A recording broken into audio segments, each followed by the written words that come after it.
Mohit, is the slide visible? Yes, sir, it's visible, sir. You can start. Good morning, jury, and good morning, everybody else who have joined us today. Um, on behalf of Power Finance Corporation Limited, I welcome you all to today's presentation on identifying sustainable green finance projects. Um, Power Finance Corporation, as you all know, is the sole financier in the Indian power sector. And today we are going to see how we are venturing into, different areas. And this is why we are saying that, we are going for a transformational leadership and transformational change across various verticals. So briefly, we are going to talk about the climate change issue and also the net zero emissions, the targets, and also PFC's role in the green energy area, and what are the various projects and what are the various strategies we have undertaken to go forward. So the general connotation nowadays is that, companies are just solely focusing on profits. That is, more profits mean more market share. What about sustainability? I think that is also very important. Only profits and, only having greater market share is not important. And that is why sustainable finance is like, taking into account the processes of environmental, social, and, reorienting our investments towards more sustainable practices and businesses. So this is where, we are saying that we are, for us, not just our shareholders, but the stakeholders are also important. Everybody is important. Nowadays there are so many opinion makers, and stories are traveling so fast these days. So how we are, strategizing our organizational goals, our objectives in line with our investment decisions and investor advocacy, that is becoming very important nowadays. So if we are talking about climate change, of course, climate change is the defining issue of our time, and we are at a very important juncture today. So there is weather shift patterns, and there is a threat to food production, and sea levels have also risen, and there is a flooding issue is also there in many countries. And because of all these things, climate change has gone for a complete metamorphosis. There is an unprecedented change in all these things. And India has also pledged at various forums that we will reduce our emissions intensity by our GDP ratio by close to 35%, let's say, by 2030. So and also the second point is that how we are going to increase our non-fossil fuel based electricity to like 40% by 2030. And this is only possible with the help of technology and low cost international finance mechanisms, such as green bonds and all of these. And it's not as easy as it looks. There is a lot of there's a lot of innovation and a lot of thinking and the strategy which goes into it, that what should be our next step and how we are planning things. um, I would also like to focus on the fact that a net zero transition is estimated to require 150 trillion of capacity spending. That is, it's a huge amount. You see, two-thirds of the developing economies. And on these lines only, Power Finance is working, and we are very sure that we will be able to achieve our targets. Um, Now here we are talking about the emissions and the emissions growth. I think I have already spoken about it a little bit. And also India is becoming a preferred destination for global investors. So this is very important in the global context, that in the renewable sector, बहुत सारे large investors, they are considering investments in the operating assets and in the green energy projects. So there is no dependency on fuel nowadays, and a lot of incentives are being provided by the government also on the government front also for renewable sector, let's say, a lot of incentives are being provided. So obviously, we can safely say that the future is greener, and India is at the forefront of ushering in a future that is, maybe we can rely less on fossil fuels, and we can run the cleanest energy program to achieve 175 gigawatt of renewable energy. And obviously, a lot of challenges also comes across organizations, companies, that in the process of implementation. One is that the living standards has changed, and how as a nation we are trying to improve the living standards. Another is the commitment that we have already committed to reduce it, so everything has to be in line with that. And some other factors are also there, that for a developing country, the issues are different as compared to a developed nation. And going forward, we can just talk about a few pointers we have made, that now we are venturing into electricity sector, transportation, industry, financing. This RDSS scheme of government, there's a revamped distribution sector scheme. So in that, the aim is to make the distribution sector more efficient and more financially sustainable. And with the help of Government of India, we have focused on improving the quality, the reliability, and affordability of power supply to our consumers. And after the acquiring of the Maharatna status also, I would like to say that this has given us a lot of a lot of confidence, it has given to PFC, because it is an endorsement of our stellar performance. We have performed very well in the past, and we continue to carry forward the legacy, and we want to leverage our position to achieve governance objectives in the overall development of the power sector. Talking about the COP 26, that how at Glasgow, we have committed to that is in October 2021, the enhanced climate mitigation goals. And India would follow a prolonged five-pronged strategy. And it's also called as Panchamitra, and for the phased reduction in the greenhouse emissions. And the target is that, we have set for achieving 500 gigawatt non-fossil fuel generation capacity by 2030, and 50% of energy requirement from renewable energy sources we will meet. And for this, we are collaborating with different domestic, private, state-owned, and foreign players also. Going forward, this slide talks about projected funding and the funding gap. That is the investments required to achieve net zero emissions by 2070. It's for hydrogen, mobility, integration, generation. So Ministry of Power and Renewable Energy have rolled out a slew of reforms to push forward the target. And the company is done very good in terms of operational performance also. I mean, before we go into our role in the green financing, on the operational front also we have done very good. Our balance sheet position, it has improved. Our capital adequacy ratio, compared to the previous year, that has also improved.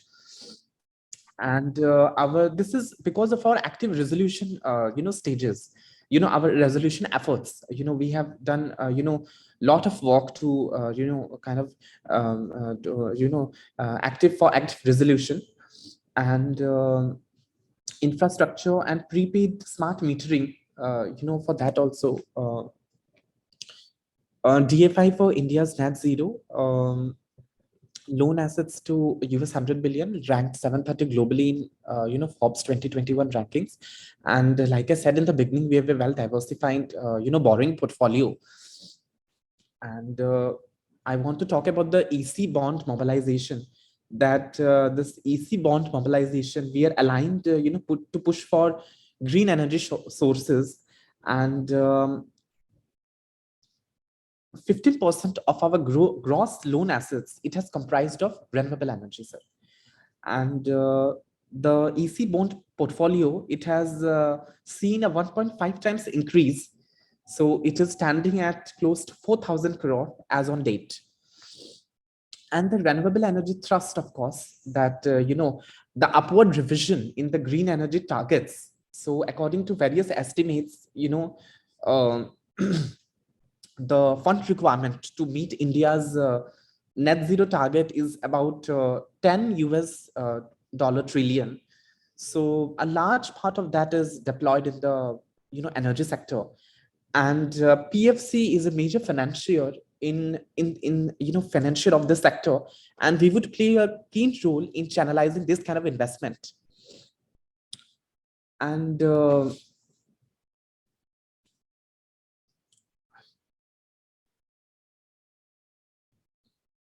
if mitigation strategies, in the beginning, we were talking about, sustainable profits.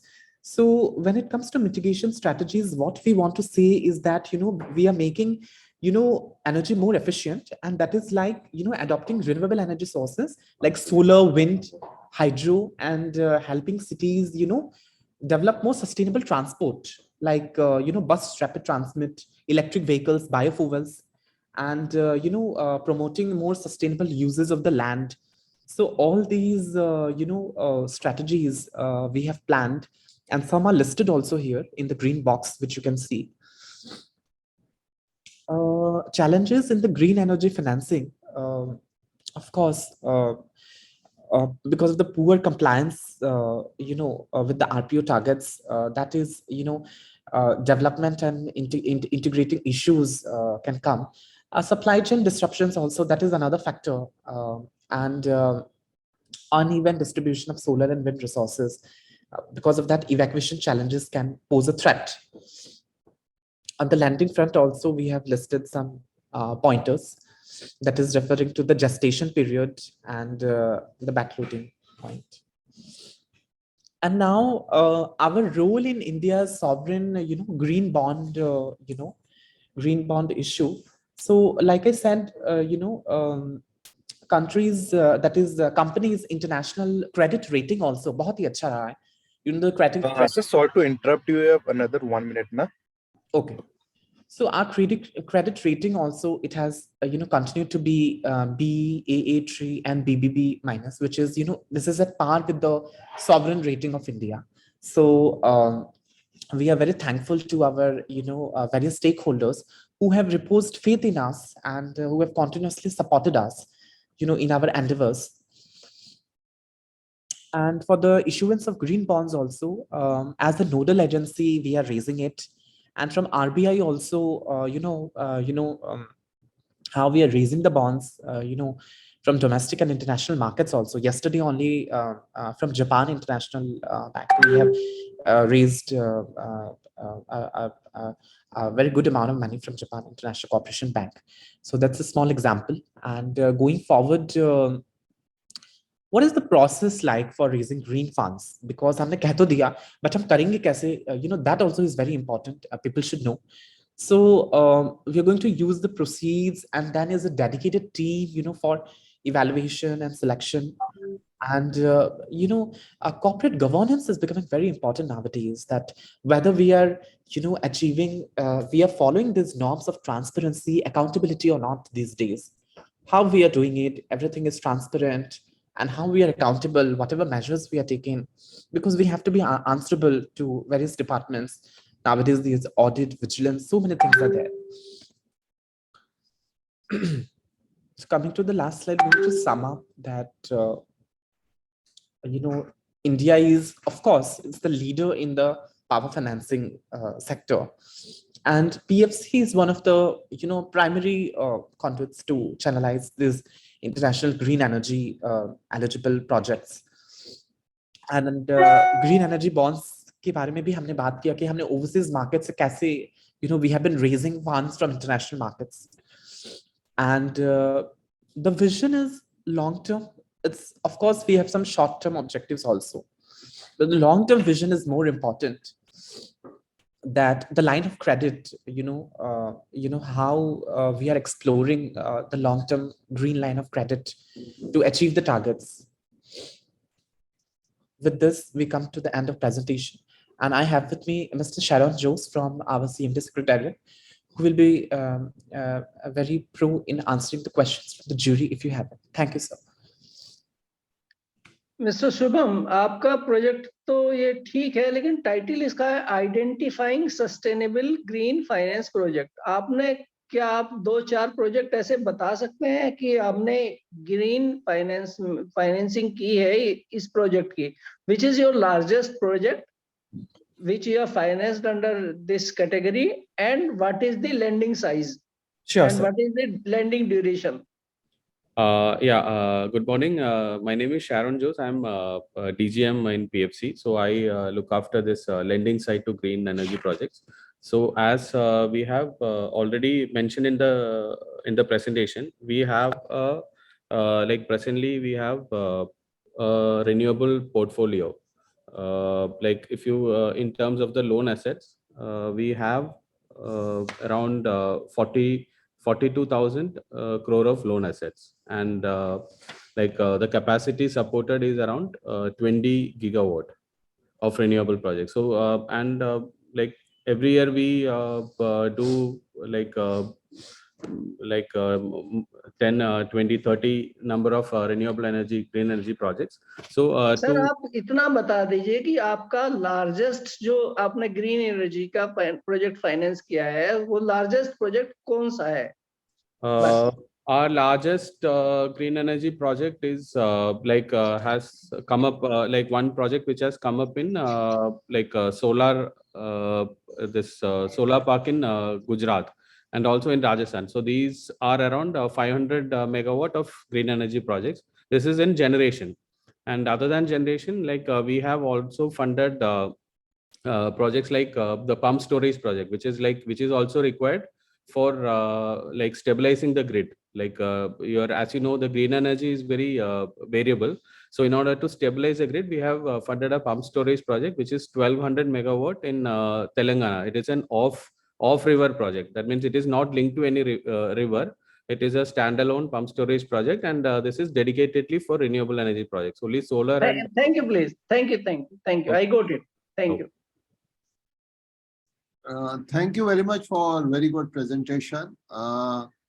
What I found that instead of as a project, it is more of a company overview which you have really presented.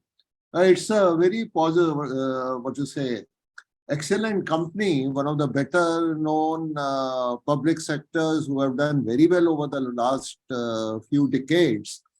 We really appreciate the effort and the vision which is there. However, I'm not very clear as to how really to link it to the SKOCH award. That clarity is not very much with me. So because since we are a financial institution, we don't per se implement any project. We are not in the business of implementing projects, but we are supporting the India's green energy vision and net zero ambition.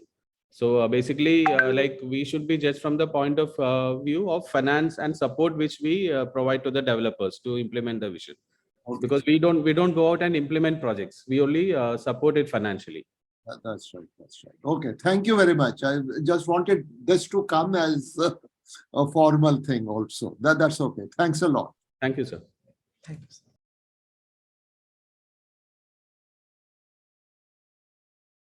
Very good morning to jury members and the fellow participants from other PSUs. Today, we would like to present a case study. We are from Bharat Electronics Limited, a premier defense PSU and the Ministry of Defense. Today, we would like to present a case study on BL's response to COVID wave 1, in which BL manufactured and supplied 30,000 ICU ventilators referred by Government of India to tackle COVID wave 1. So, we shall take you through our project, through our journey of the response to COVID wave 1 by briefly presenting our case study through 5 most important aspects of the project. The first one is the uniqueness, second one is challenges we face, third one is the excellence of this project, the fourth one is scalability and replicability of this project, and the fifth one is the future roadmap, where we are headed to. So, to start with, the first is the uniqueness of this project. we have pointed out about 7 uniqueness of this project, why this project is unique in nature. The first one is the defense to medical. So BL has been a premier defense electronics company which have been catering to the requirement of the armed forces to safeguard our country and has been addressing the defense requirement. The COVID pandemic created a war-like situation to the mankind, where this time the call from the government to Bharat Electronics was in a different manner, where we have to work towards the mankind of this nation. So supporting country for the health emergency outside its domain area by manufacturing 37 ventilators. So we working on a project which is outside our domain area was one of the unique features of this project. The second one is the Make in India initiative. This project is completely a Make in India initiative, wherein the complete 30,000 ventilators was manufactured in India, which made India a self-reliant in terms of the ventilator requirements during the COVID pandemic. And this is a boost to our Atmanirbhar Bharat, which BL was able to achieve by establishing a medical ecosystem. The third point is the mass medical manufacturing facility for the medical systems, medical devices. So in India, actually 95% of our medical electronics related medical devices are being imported as on today. It is a market of about $80,000 billion. But still, India is not in a place where we produce our own equipment. So in this opportunity, BL was able to create an ecosystem, not only manufacturing ventilators, we were able to create an ecosystem of the whole medical device manufacturing, where we could establish a lot of stakeholders which are required to have a medical ecosystem for the future requirement also.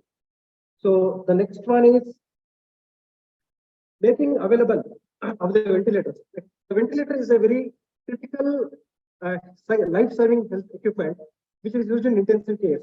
So it is normally, it is normally available in the big cities only. But the manufacturing of these ventilators made BL to make a common man to get a critical medical care equipment even in the rural areas and each and every part of the country. So our ventilators reached about 766 districts, which are almost 100% coverage of the total districts available in India, and about 1,825 hospitals where we installed our ventilators. The next unique part of our project is certifications. We have been working in defense for a very long time, and we do have the certifications required for the operations of the defense. But this was entirely a different area where we had to work on getting the certifications because we have to be eligible for manufacturing these devices. So getting certifications for the process of medical device manufacturing as well as a medical device product for a product itself was a unique approach where we got approval for the manufacturing of the medical device. The next unique point is the DSR, that is the device history record of the medical device. Since this is a life-saving equipment, unlike the defense equipments, where we use the defense equipment to safeguard it, but this is the equipment which saves the life actually. So it's very much important what part where we are using. We have the traceability of the unit, traceability of the parts inside used it, the factory set of readings, what it has come at the time of dispatches. All these things need to be recorded into our servers and it has to be stored so that it will be used in our future requirements of post-sales requirements. So we devise a software where all this data can be collected and kept for the future use, not only for the present use. So our software team designed a software where we can collect all the data of each and every ventilators what we manufacture at our facility. Next, the unique point is indigenization of the products actually. The ventilators being a life-saving equipment and most of the critical equipments are imported ones actually. So during the time of COVID and the lockdown, there was literally no logistics or kind of the import thing was there. So most of the things which we are not able to get in required numbers, we had to develop that inside in-house and as in India itself. So we developed around 35 different critical parts which were required for our project. And in that, one of the most important and very critical design part was the proportional valves, which is manufactured only in 2 or 3 nations in the world. This we could develop in-house inside BL itself. So these are the unique points of our project. Coming to the challenges part, what are the challenges we faced and how we will overcome those challenges? So we have about 6 major challenges. We had hundreds of challenges, but we have pointed out about 6 major challenges which we had to face. The first one is identification of the partner. See, here is a defense company and we don't know anything about the medical devices. So when there was a calling from the government of India to cater to the COVID requirement, we had to find what exactly is the product. So we came to know that ventilators is one of the main equipment which is required to tackle the COVID wave 1.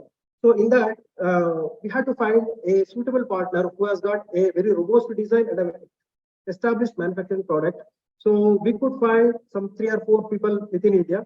In that, Scandray is one of the manufacturers of ventilators who are in the Mysore. Actually, we could have an MOU with them and identify a suitable partner. So this was one of the challenges we overcame. The first challenge to execute this project. The second one is operational challenges actually. So operational challenges actually, we had to completely plan how a big project has to be done in a very specific time because the time was running out and the COVID was increasing. So in this actually what we did is first we created a war room. What is war room? Actually the whole world was under lockdown. We cannot enter into the factory, but we need to have a place where a core team can sit and devise the plan how to go about this project. So a war room was created by using one of our guest house, which was outside our factory campus.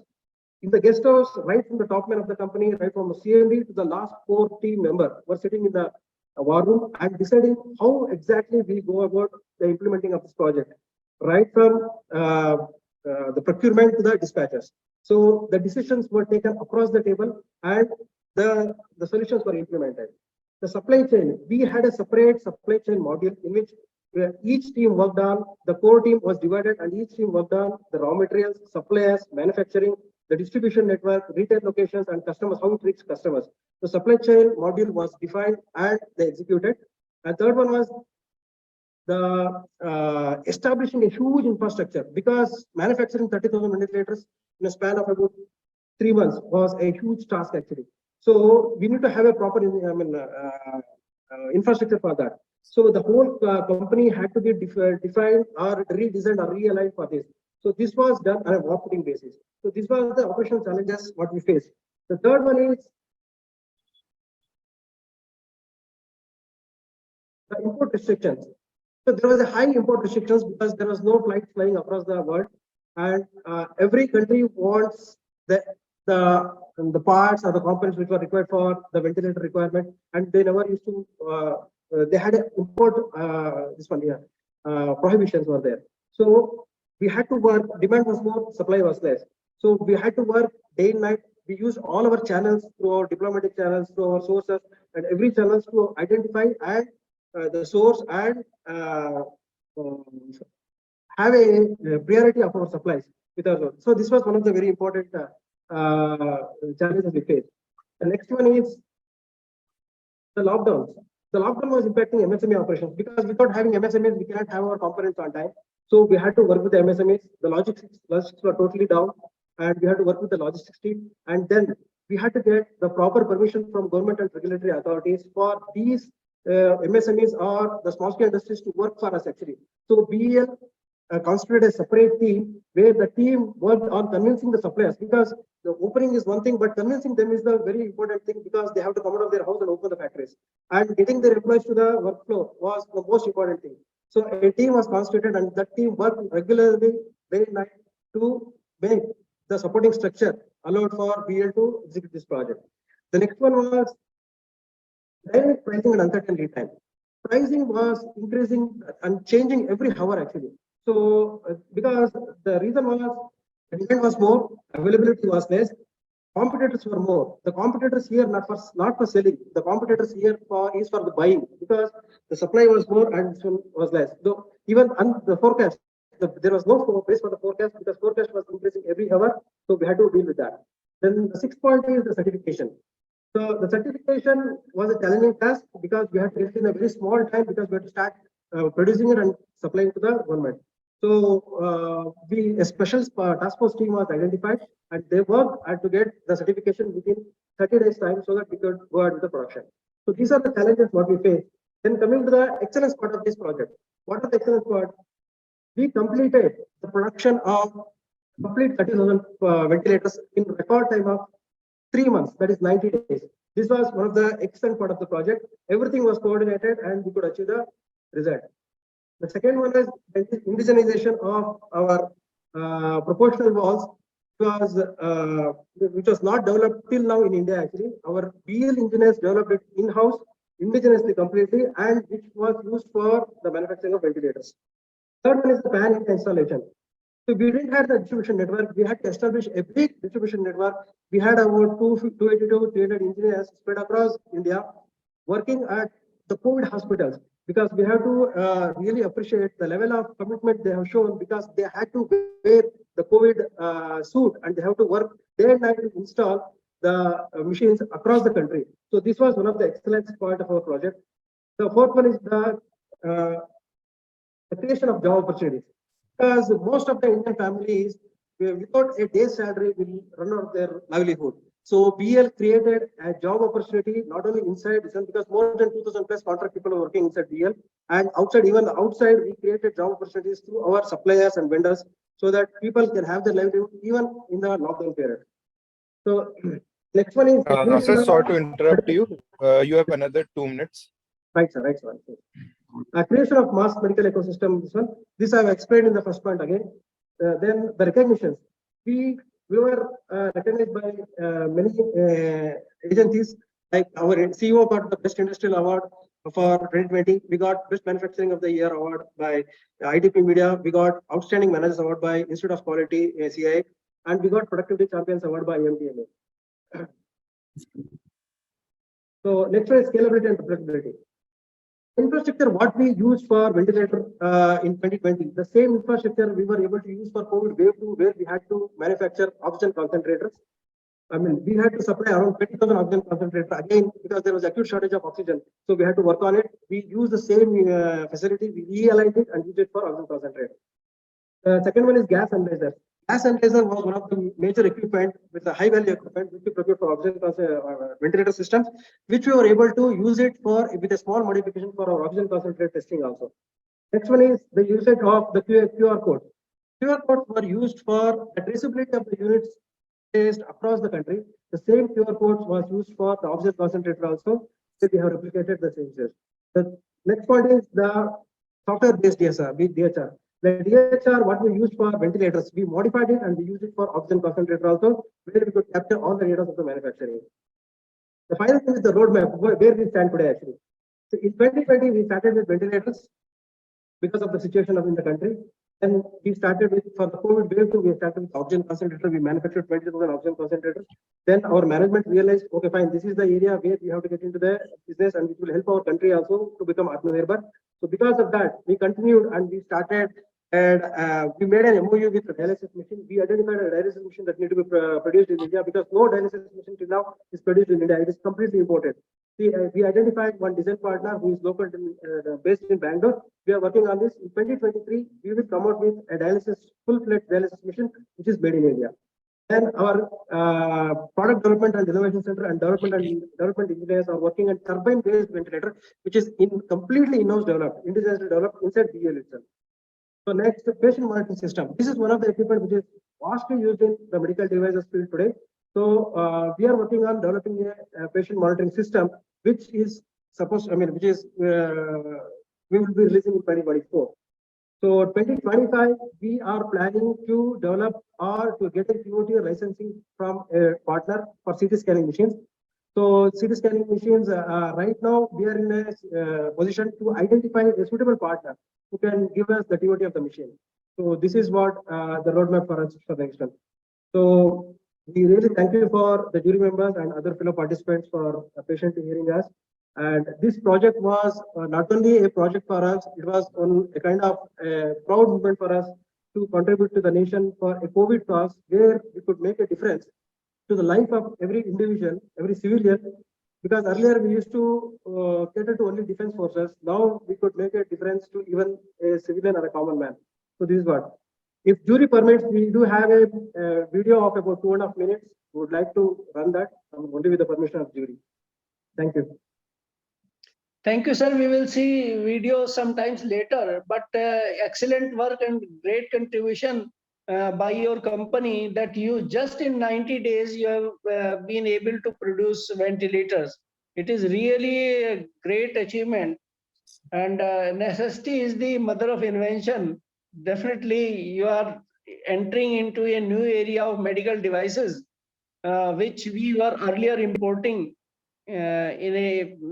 in large numbers. It will add to the Atmanirbhar Bharat also. Excellent work, sir. All the appreciation for the good work. Thank you, please. Thank you. Sir, you have done an excellent work in developing all these devices in a very short time when the need was very, very high. However, my question is slightly different. Now that you have developed all these expertise, the demand for many of these devices have really fallen. How do you plan to use the expertise that you have already developed to really implement the other areas where the need may be much higher now? Right, sir. Actually, the expertise what we have developed, sir, like the management has, we have already established a separate vertical called medical electronics division to cater to the future requirement of the medical industry in India, actually. So, based on that only, actually, we do have one product development and innovation center, which was mainly designed for the defense products. But in that, there has been one center of excellence created for the requirement of medical field also now, realizing the requirement for the medical field. So where they're working on one, at present they're working on one project called turbine-based ventilator, actually. Because the ventilator what we produced was a bit complex one. Okay, but turbine-based ventilator is a very small equipment which can be used even in the rural areas, actually.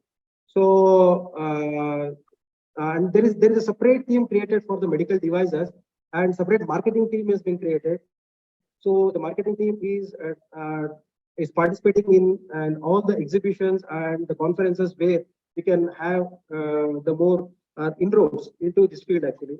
And not only that, there is a team business development group which is working on identifying the suitable partners for developing the medical devices which is really required in India, actually.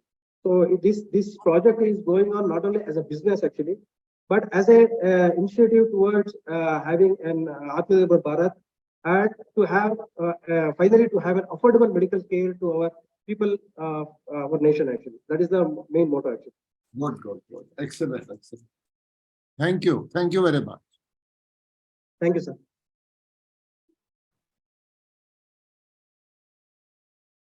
Yes, you can start, sir. Okay, fine. So, respected jury members, we have got a presentation basically which combines three parts. One is on performance, the other is second is on innovations, and the third is on turnaround. So you must be aware about Rail Vikas Nigam Limited. It is a public sector unit under Ministry of Railways. It is a listed company, and this is around 20 years old company, and we undertake more than 35% of the railway infrastructures. Presently, it is a mini Ratna. It has been approved by Administrative Ministry, the Department of Public Enterprises, then by the Interministerial Council for upgradation to Navratna. The last formality of granting Navratna by Apex Committee is being held on 6th of April. And it has been rated as AAA. And the performance of the company has been extraordinary, excellent. For the last 12 years, it has been rated excellent by Department of Public Enterprises. In last 5 years, if you see the performance of this company, it is #1 PSU in the country, not amongst the PSUs under Ministry of Railways, but all the PSUs in the country. So it is a big achievement for this particular company. So what I am trying to say is that we have been trying to improve from our performance. This company has already become from the local rail infra to global all infra. We have already started executing projects overseas, not limited to railway infrastructures. So the company, so now to summarize about this company, we have got very special features, like it is highly flexible, the flexibility, and the second is the reaction time. we are having very less reaction time and focused approach, and we always look for the crisis. And if there is any crisis, we always try to convert into the opportunities. So these are the basically features of this company, and we are involved in the full project life cycle. See, we have got the complete presentation for all the three categories. So what I will do is I will give you the hard copy of the presentation or mail this soft copy of the presentation. So I just wanted to speak more and more without showing the slides. So we are involved in the full project life cycle. What is full project life cycle is right from the concept, design, preparation of DPR, the estimation, the tendering process, the contract management, then the defect liability completion, then commissioning, then the defect liability period, and then handing over for the operations. So we are involved in the complete project life cycles, and we have been as one of the biggest capex spender in the country, certainly in the Ministry of Railways and also on behalf of the Government of India. So 100% if this company is dedicated for the railway infrastructure projects, but this company has been listed in 2019 April. And after that, what has happened is that the Government of India and Ministry of Railways have permitted and have encouraged us to spread worldwide. That is why we are now from the local rail infra have become the global all infra. This particular company has got a peculiar basically feature, which basically combines the private sector's efficiency. We are having the efficiency of the private sector, and we have got the trustworthiness and the public sector authorities. So this combination makes it very, very lethal. And we, as a team RVNL, has been defining and meaningful contributor to the Make in India vision of the Honorable Prime Minister. And we have completed and commissioned more than 15 such turnkey projects, where in time to come, we are going to have the manufacture of the train sets, wagons, coaches, engines, the maintenance facilities. So we have also been pioneer in and the trailblazer for the SPV projects, the PPP models of the railway infrastructure projects. So with this background, I will just quickly go through the slides. So this is a okay. So we cannot predict our future, but we can certainly create this. So I start with this. I have already stated that this is a 20 years company. This has been ranked first amongst the railway PSUs 9 times out of the last 11 times and last 5 years. If you see the overall performance, it is #1. It has been rated as AAA. We have been getting so many awards and certificates. It is an ISO certified company. And we have been listed in less than 100 best companies in the country by Fortune 500, say ET Economic Times, and there is so many other journals and the magazines. So basically, if you want to see what exactly we do, we have commissioned and completed more than 15,000 route kilometers. We have got the pan-India presence. We have started executing projects overseas also. We have completed and commissioned more than 120 odd projects. And if you see the turnover of this particular company, last financial year, it was 19,000 crores plus, and commissioning was more than 1,000 kilometers. And as per the trend in the financial year 2022-23, we are going to have the same kind of things. The same trend will continue. So, and during the COVID time, this company had performed extraordinarily and efficiently. So these are the challenges and the solutions which I have tried to project. But for the paucity of time, again, what I am doing is that I am sharing this presentation to you so that you will be able to appreciate this. I was talking about the turnkey projects, workshops, that is this particular slides covered about that. In FY 21-22, we had commissioned more than 1,000 kilometers. And as per the trend, we are almost in the end of the March. So FY 22-23, again, it is going to be 1,000 kilometers plus. We are doing some exciting and challenging projects. So one of the project is the Pamban Bridge project. So for the innovation part, we have tried to cover this Pamban Bridge. And see, we are highly focused and our reaction time is very less. And it is these two parameters and the features which makes this company totally different. So if you see that we have completed and commissioned more than 120 projects, by March, if we reconcile, it will become more than 125. Right from the concept, we have commissioned and we have handed for the operations. Now, if you see the growth path of this particular company, it is more than 27%, this turnover, and the profit is increasing by more than 25%, 30%. So last year, for the first time, the profit after tax was 1,000 crores, and that particular trend, as per the up to Q3 performance, it is continuing. We are ISO certified. Now, this Pamban Bridge, I have put it in the innovation category. So you must sir, be just 1 second. This is the different project, na? Pambam Bridge. Yes, Pamban Bridge, we are implementing a project. So basically, we are making a Sir, just presentation. 1 second. Sir, have you completed the first one?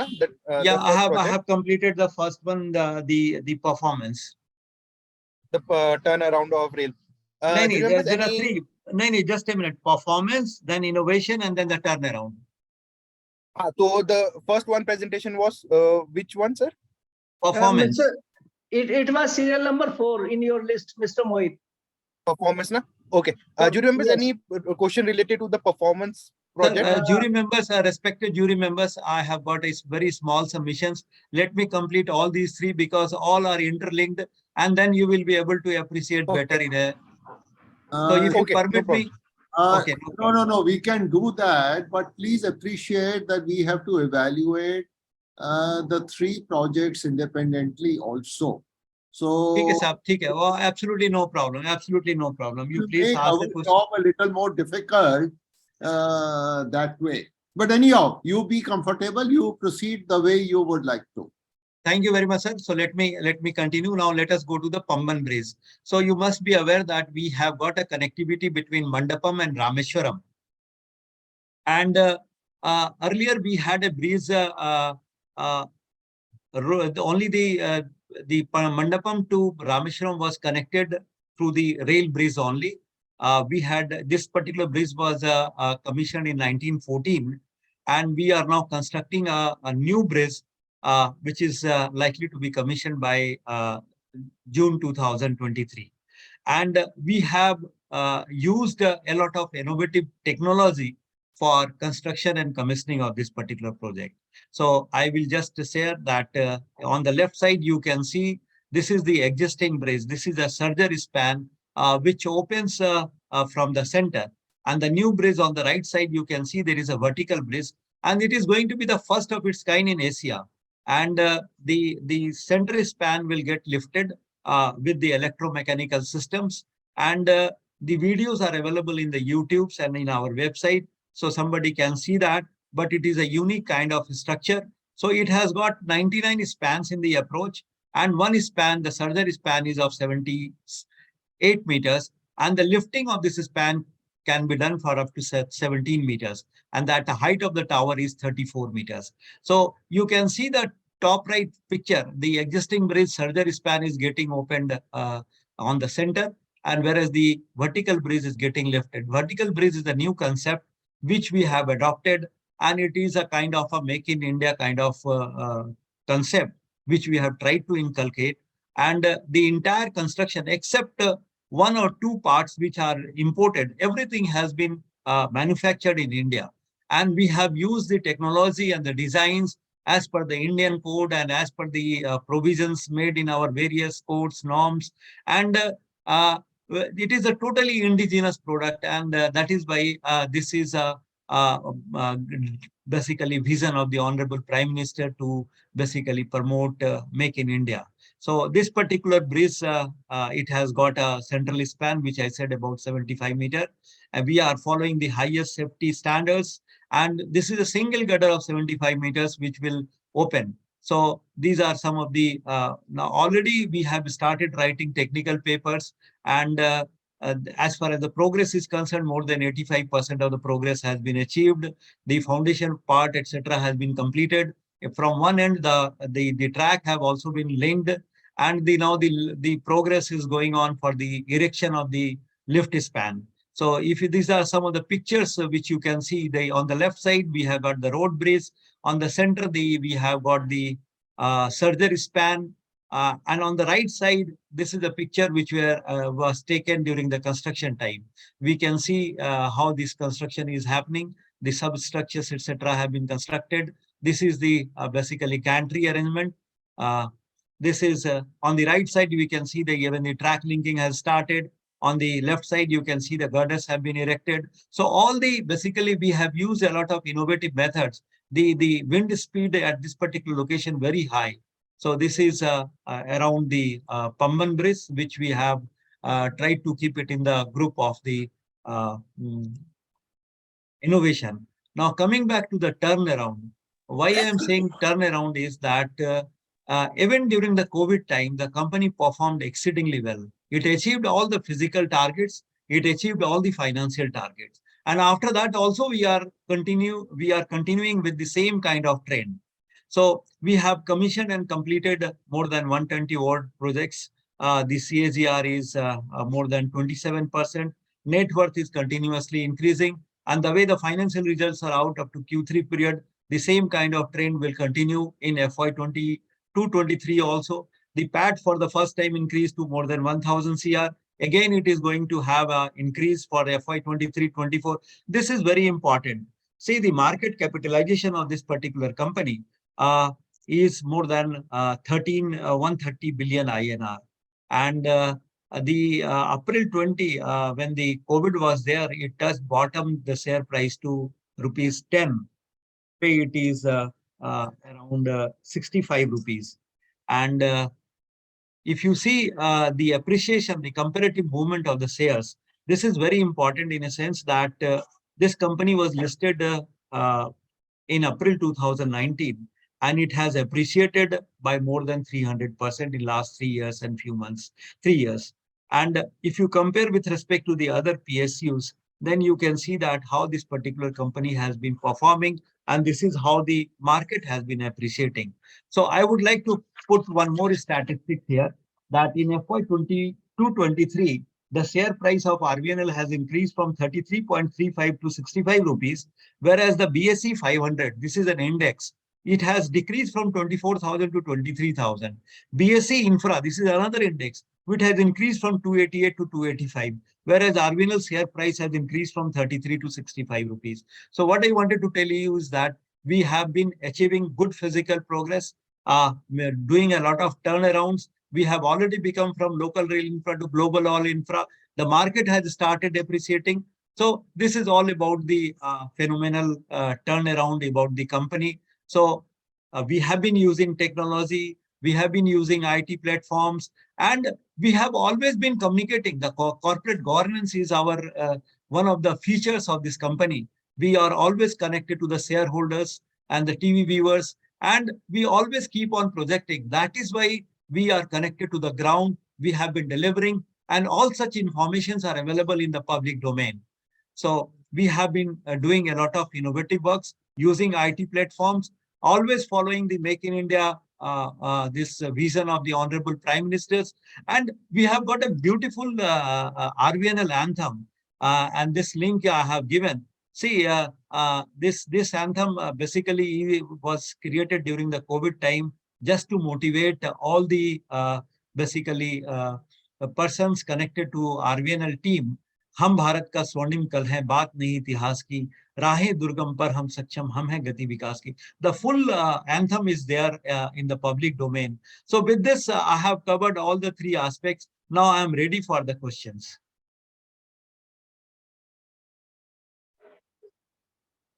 Thank you, sir. In fact, your company started with the port to mainland connectivity projects in the initial years, and I am very happy that you have covered a long distance, and with that too with excellence in every field, whether it may be performance or Pamban Bridge, and you have rather taken over the rights.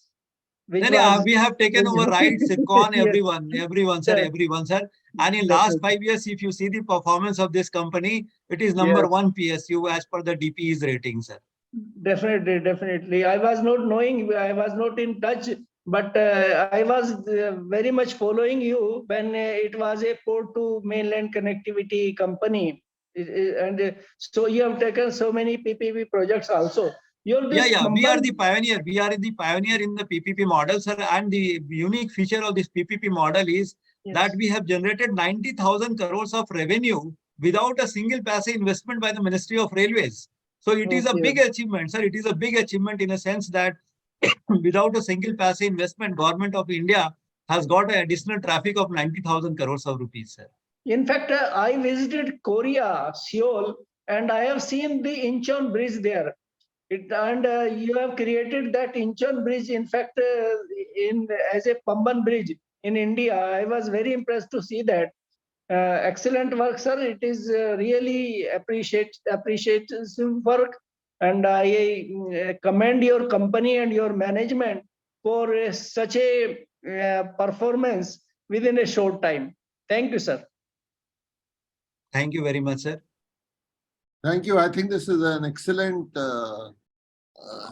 progress that you have shown over the last 2 decades. I think the railways have really benefited by creating an organization like yours. All the best for the future. Okay, sir. Thank you very much, sir. Thank you very much, sir.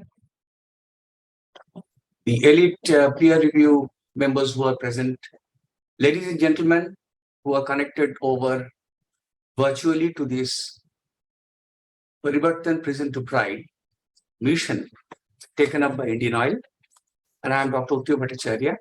We'll take you through this entire process and the journey that we have started for us for a very different perspective to the society beyond our business.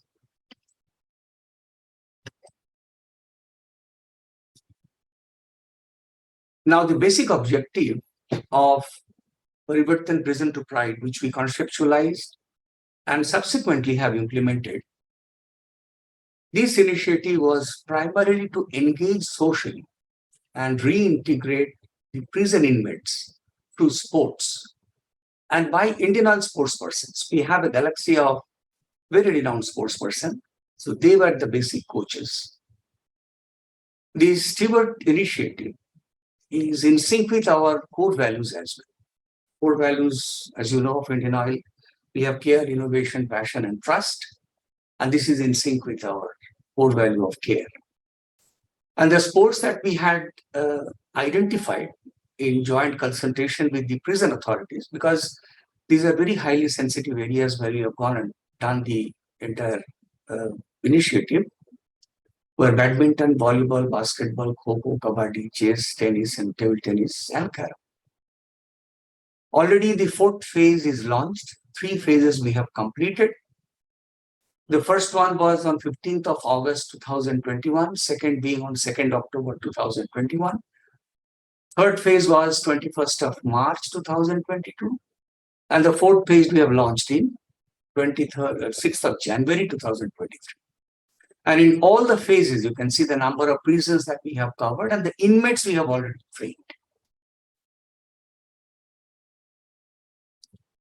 Now, what are the distinctive features? The first thing is that this is the first time an Indian PSU have directly gone to the jail authorities to train the prison inmates. We have already completed 37 prisons in 20 states and 5 union territories. 1,750 inmates have been already trained. Within this, we have also created a niche training program for the juveniles. There are quite a number of major juvenile correction centers in the country. 3 of them, Delhi, Mumbai, and Chennai. Over 2,500 young inmates have been already trained, and they are also under in the 4th phase to extend. The primary objective is to see that the young ones between 18 to 30, we focus on them much, so that, it is not only the healing touch that we are trying to give, it is also to build a self-esteem out of them. And beyond that, whatever games and sports we have chosen, we want that each one of them should excel to a competitive level. And then the total achievements, the accolades, that will be the actual accolade to us. We'll explain to you how we have achieved this kind of an accolade as well by taking them up to the competitive level. Investment, yes, 5 crore we have already invested, 2 crore is there. For us, frankly speaking, for such kind of a mission, we don't go for how much we are investing, but how much we are actually imparting to the life of the inmates under prison to pride.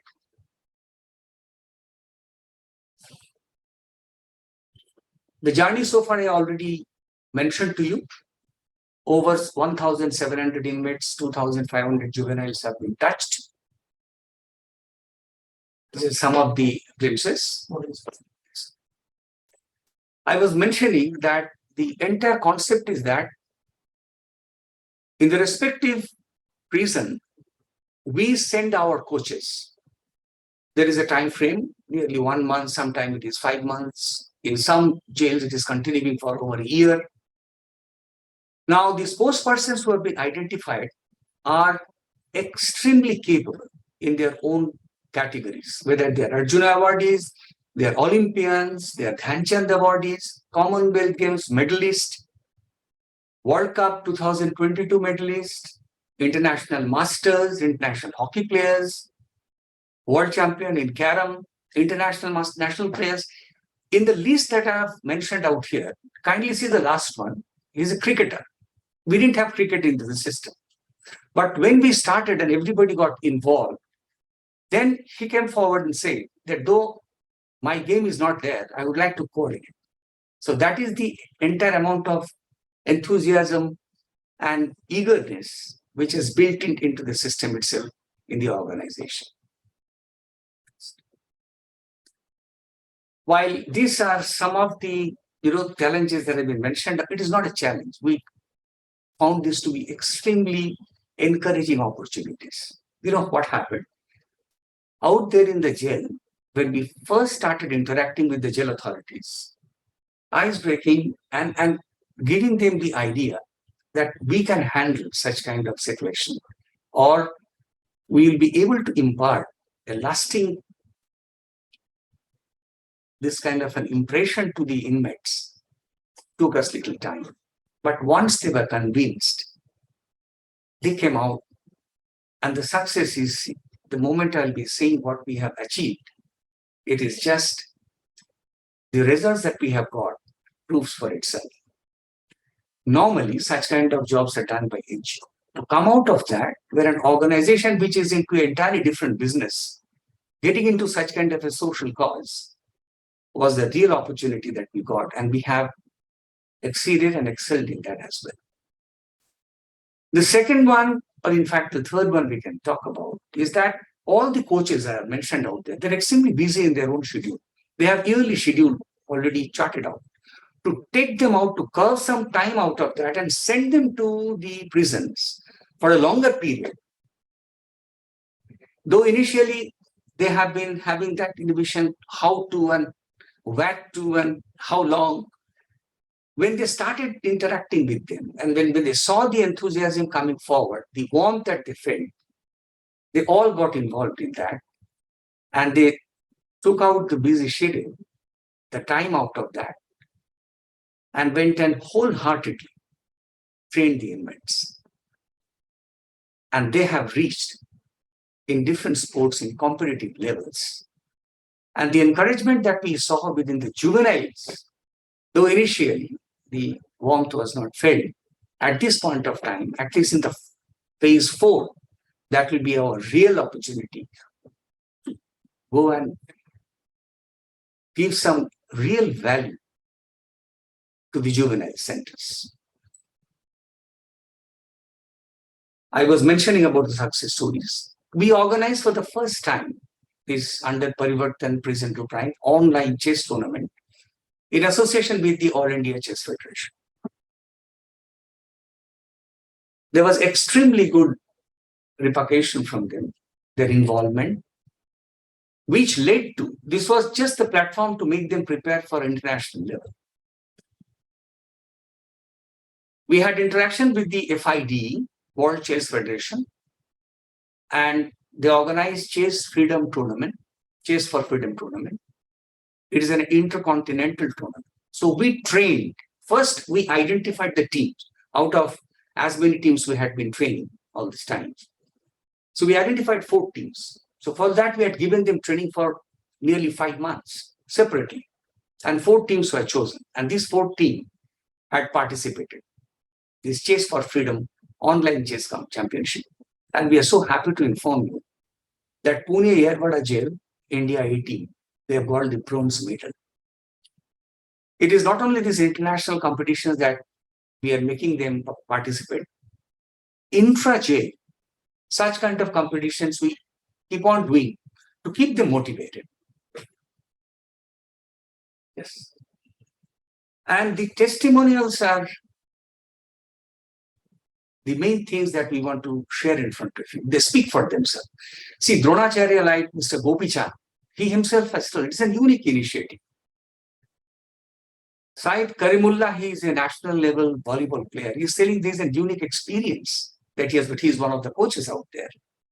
Not only that, the prison authorities, Bharanali Sharma, IG Prison Assam, he's saying Indian Oil is creating a lasting impact. And the DG Prison, Rajasthan, he has been mentioning that the job that they're already entrusted with, this prison to pride is strengthening the reformation mechanism. Even the volleyball player Adil, Muhammad Adil, he's telling it's a, initially, he's very, very frank to say, initially I was very skeptical, but then when he got involved into that, he's saying my experience is so rewarding. So it's some few that we have told. Even the Grandmaster, FID title Grandmaster Abhijit Kunte, he mentioned that the winning a medal in such kind of a World Chess Federation competition by Yerwada is an unthinkable situation that has happened, unthinkable. Accolade that they have got, award that they have got. It is not only for them, but we, everyone in Indian Oil, are proud for the entire team.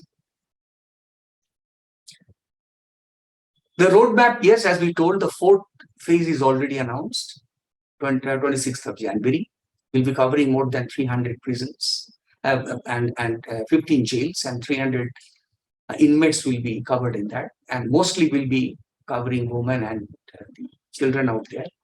We want to build, in fact, at this stage, an entire environment of trust among them, that we are there to support them, to build their esteem and empower them in such sports of their choice, so that in future, this can be of great help to them.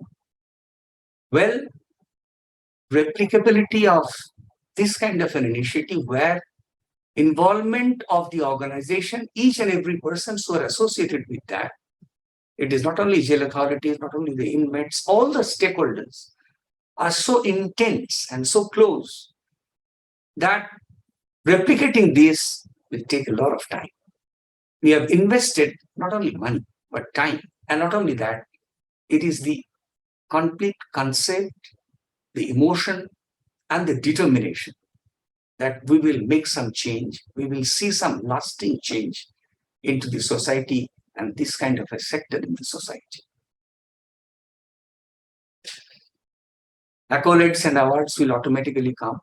We have been given the Social Good Award for the Sports ACES Award. We have been covered very widely in a lot of magazines. I've mentioned a few out here. In the media also, we are there in quite plenty. Whenever we organize some games and sports for them for competition, it is very well covered. And it is just that at this point of time, we can only say it is only begun.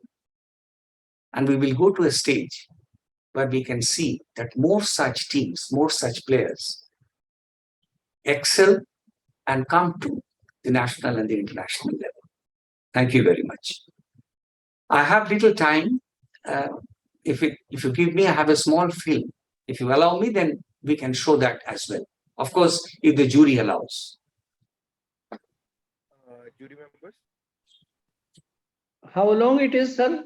It's for only 2 minutes. 2 minutes. I think you have conveyed it very well, because we have a heavy agenda also. We will see it sometimes later. Okay, thank you so much. But anyhow, thank you, sir. Very much excellent work. And this is really a very sensitive matter. It is attached with the emotions of the inmates. What happens after that? Suppose you have provided them training, they are good sports person. What happens after that? Very good question, sir. I can only say that first and foremost thing, when someone has such kind of an input, his self-esteem goes up. And how to see that they're employed? You see, there comes little bit of business. We are, of course, at the end of the day, we are all into some business, though we're a public sector organization. So what we have in different prisons, we have land taken from the prison authorities, and we have built up retail outlets out there. Now, in these retail outlets, it is run by the prison authorities only. Now, they have to identify who they will run these retail outlets through. Like we go to the normal retail outlets, we find customer attendant, we find managers. Now, in such retail outlets, we have 30 such retail outlets across the country to begin with now. These customer attendants, whenever they complete, few of them are engaged into an employment in such retail outlets. This is what we can say an end to what we have already done beyond this. Well, we may not be able to give the livelihood of all, which definitely would have been a very, very ideal situation. But yes, an avenue has been made in which they can find their future secured as well. Okay. Thank you, sir. It will help in their rehabilitation after their retention as inmates is completed. Thank you, sir. I think this is an excellent initiative you have taken. I would just like to know, see, you did mention about one of the outcomes which you are really trying to achieve, but is it quantified in a way as to how you measure your outcome at various outcomes in the various prisons where you have taken these initiatives? But I think that is very, very important, keeping the end objective in mind for the measurements of the outcome, because that would help you to really improve upon your initiative in future. So, well, the question is well taken.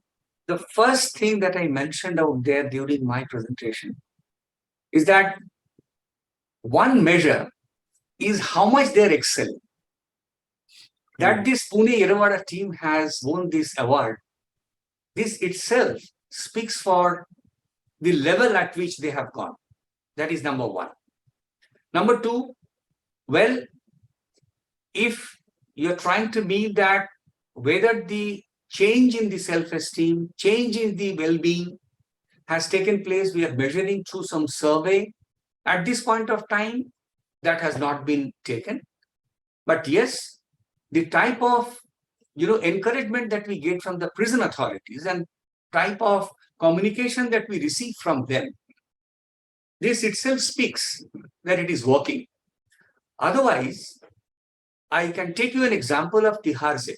In Tihar Jail, like any other jail, there is a huge one. There are 5 jails in that, a lot of inmates. When we concluded our session 1 and session 2, they said, with Tihar, you have to do it differently. We want you to continue here across the year.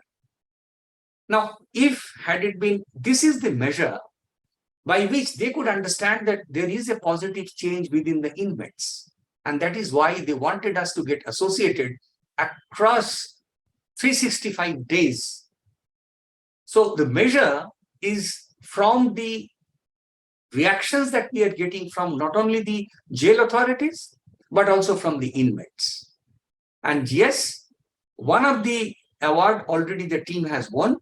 Let us see, more greater achievements will come their way. Sir, you're muted. Sir, you're muted. Excellent. Thank you. Thank you very much. Thank you.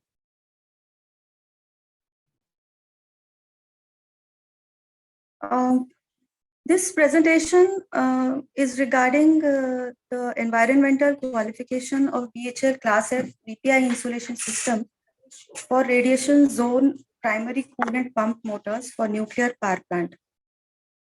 This project was jointly taken up by BHL Bhopal and our R&D unit, the Research and Development Unit at Hyderabad. And it was completed in consonance with both these units and the customer, Mrs. NPCIL and KSB. Now, regarding the what was this project actually about?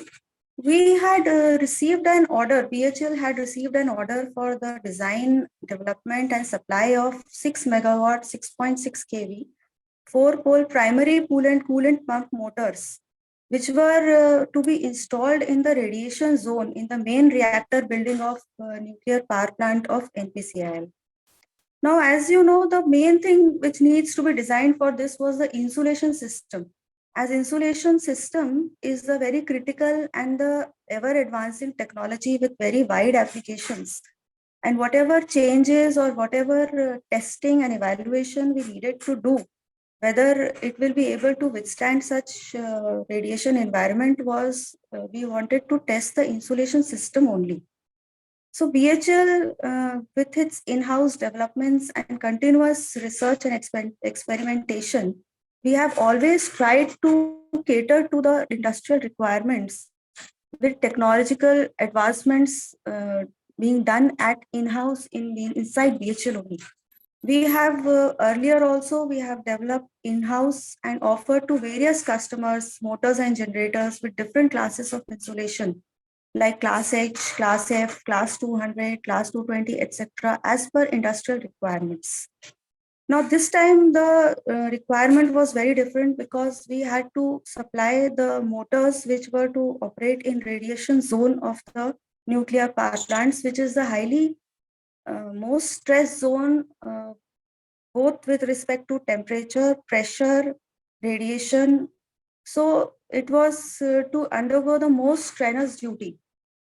So the challenge was the design, development and manufacturing of these motors, which was to be carried out very first time in BHL Bhopal, starting from design and the evaluation and qualification of the insulation system.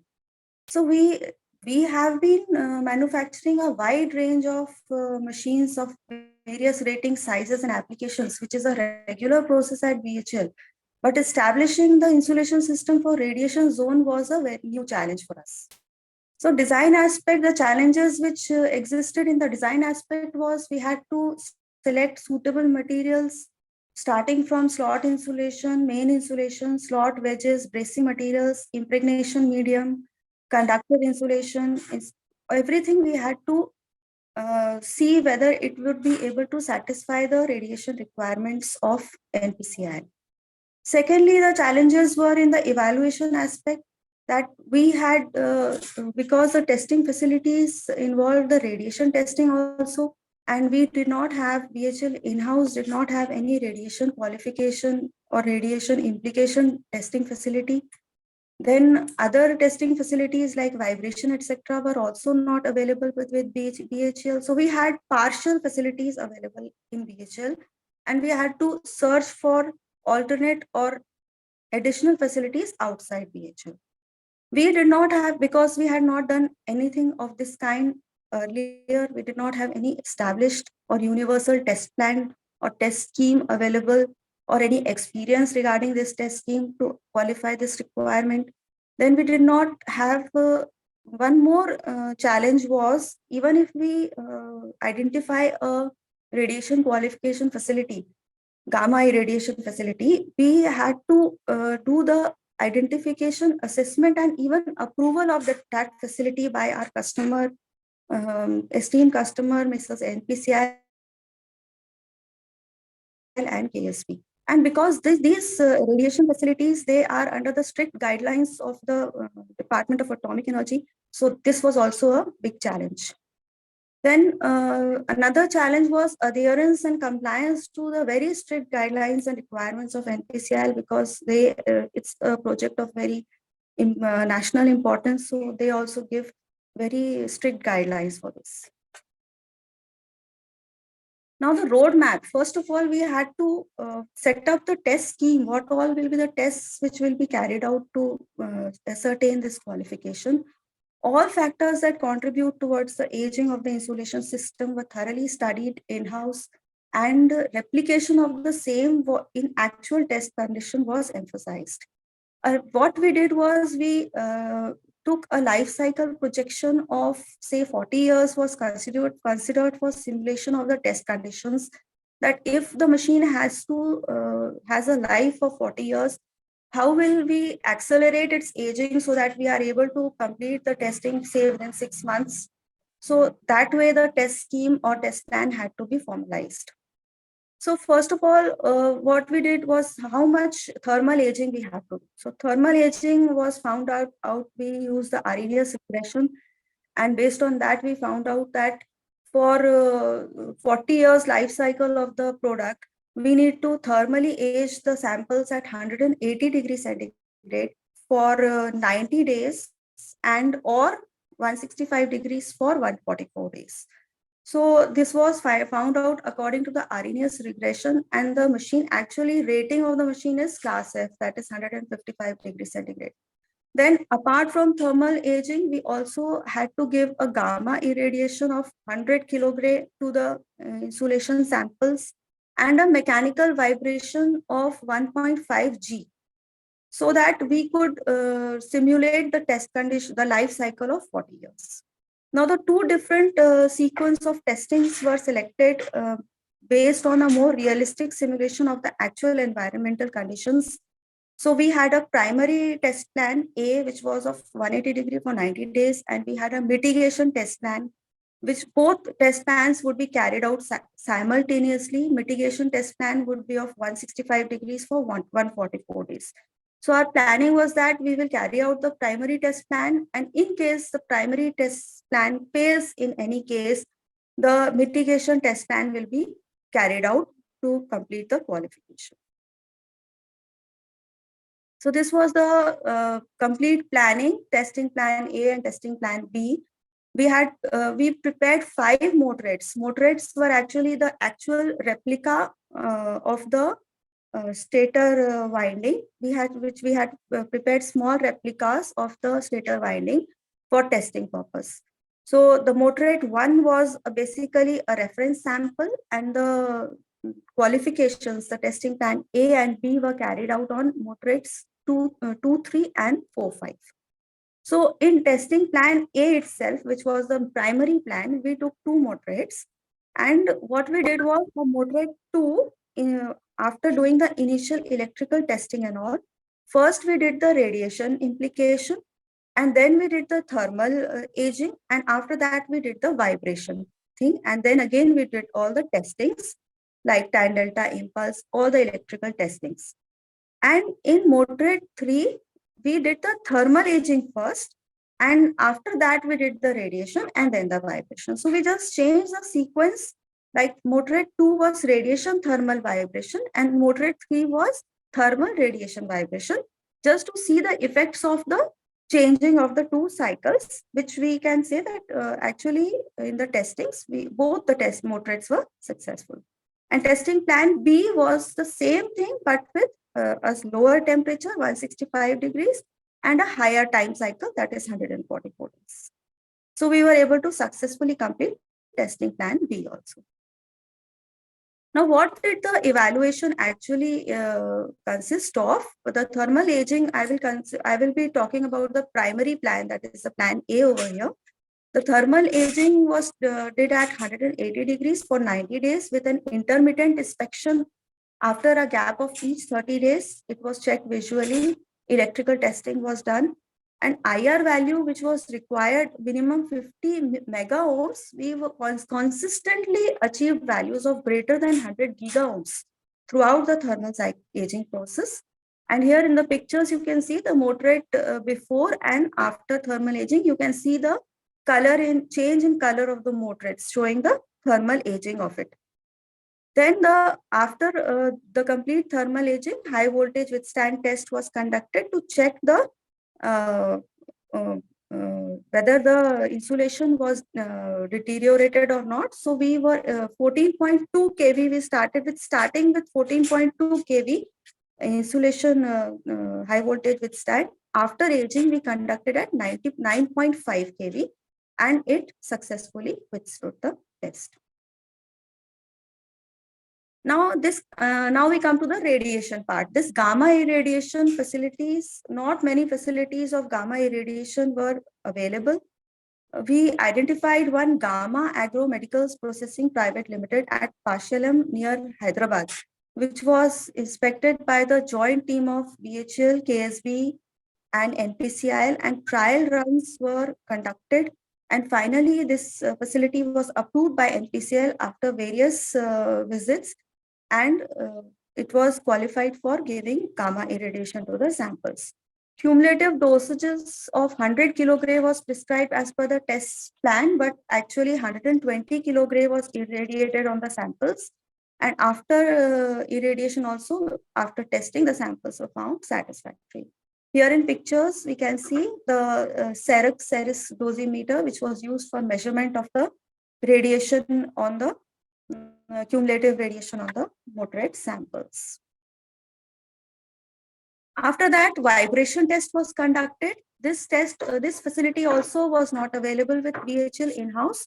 So we conducted it at ECIL Hyderabad, and moderates were subjected to a vibration in Z-axis for a duration of 1 hour at an acceleration of 1.5 G. And even after this vibration test, the moderates were found healthy in electrical testing. Here you can see the vibration testing of moderates, the pictures which are given on the right-hand side. And after all these testings were completed, we did the high voltage test, the insulation resistance test, and also the breakdown and impulse test of the moderate samples. The impulse test is shown in the left side figure, and the breakdown voltage test, which was conducted by dipping the sample in oil, is shown on the right hand side. The insulation system successfully withstood 5 positive and 5 negative impulses, lightning impulses of 31.4 kV peak. Breakdown voltage of 46 kV was achieved even after this complete after these implications of radiation, thermal aging, and this vibration. Even after that, the moderates gave a breakdown voltage of 46 kV, whereas the rated voltage of the machine is only 6.6 kV. So this proves that the very high endurance of the BHL insulation system, which has been offered for this particular project. Now, the unique achievements of the project was that the design of insulation, as I told you, it was done starting from the design stage. It was the very first time in BHL. Then the testing was a combination of electrical aging, thermal aging, mechanical aging, and gamma irradiation exposure, which was also done. This type of combination testing was also done for the very first time in BHL Bhopal. Then the identification and development of the vendors for gamma irradiation was also a very unique achievement, because we had not done this type of thing earlier. Then this project is a very unique example of the collaboration between the different organizations, different units of BHL, KSB, NPCIL, ECIL, Gamma. And even in NPCIL, we had their QA wing, their engineering wing.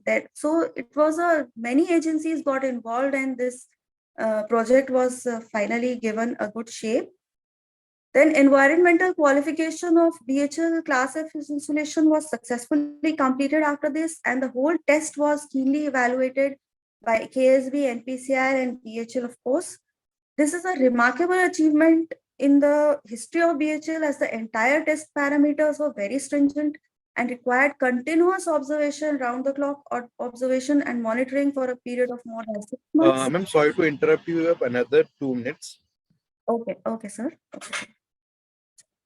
So this is I will just cut short that this is a very remarkable achievement in BHL towards Atmanirbhar Bharat, as all the materials were also sourced from indigenous suppliers only. There was no imports.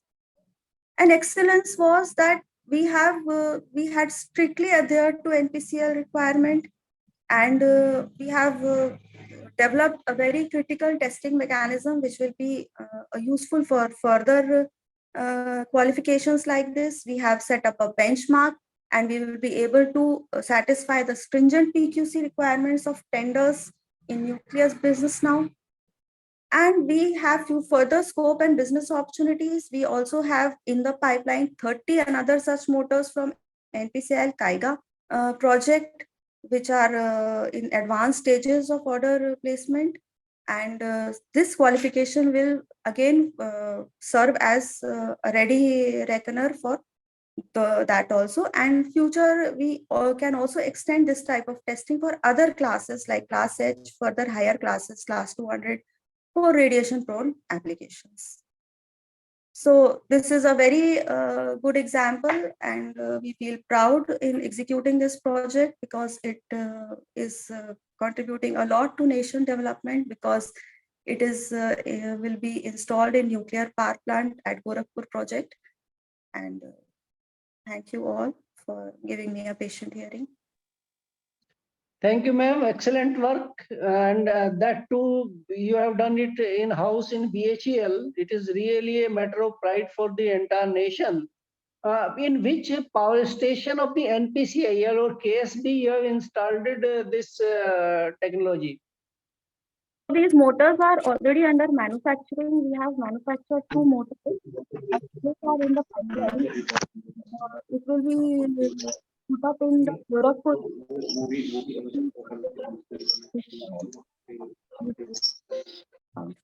Okay. Tap and tap. It means these have been these are yet to be installed in running power stations.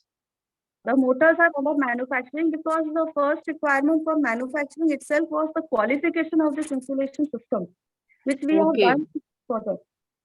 Only for that we have started the manufacturing of the motors. Okay, okay. And how do you measure the radioactivity proofing, that these are fully 100% radioactive proof? We have done as I told, we have done the irradiation of the insulation samples, which were exactly replica of the actual insulation system being used in the motor at this gamma irradiation facility, and 100 kilograms was